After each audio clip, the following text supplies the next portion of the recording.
नमस्कार माझ्या लाडक्या बहिणींनो, आपण बघत आहोत महाराष्ट्र न्यूज चॅनलवर। आपल्या लाडक्या बहिणींसाठी एक महत्त्वाची बातमी आहे। ती संजय राऊत यांनी लाडकी बहीण योजना बंद करण्याची एक तरतूद केली आहे आणि लाखो बहिणी नावडत्या लाडक्या बहीण योजनेच्या सर्व अर्जाची छाननी करणार आहे। वाढत्या तक्रारीच्या पार्श्वभूमीवर आदित्य टंटीगरची घोषणा आणि अशाच नवनवीन ह्या योजना येत राहतील असे संजय राऊत म्हटले होते आणि त्यांनी सांगितले की 35 ते 50 लाख महिलांना या लाभावरून पाणी सोडावे लागण्याची तयारी आहे। आणि अशाच प्रकारे त्यांनी आपल्या तरतुदीमध्ये म्हटलेलं आहे की ज्या बायांना हे भेटणार नाही त्या बायांना हे तरतुदी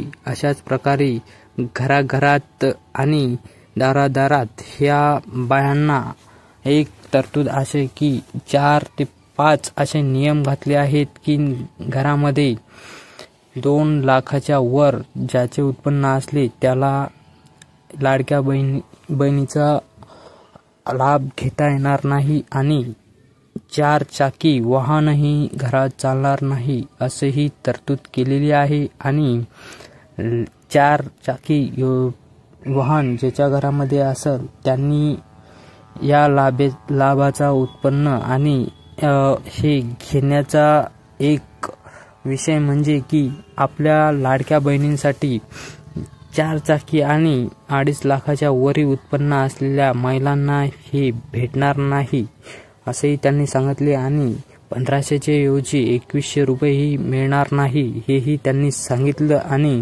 हे आम्ही योजना कॅन्सल करू असेही त्यांनी आपल्या भूमिकेतून स्पष्ट केलं आणि तक्रारीही अनेक आहेत असेही त्यांनी त्यांच्या भूमिकेतून स्पष्ट केलं। तर अशाच न्यूज आपल्याला माहित करण्यासाठी आपल्या चॅनलला सबस्क्राइब करा आणि जास्तीत जास्त शेअर करण्याचा प्रयत्न करा माझ्या लाडक्या बहिणींनो।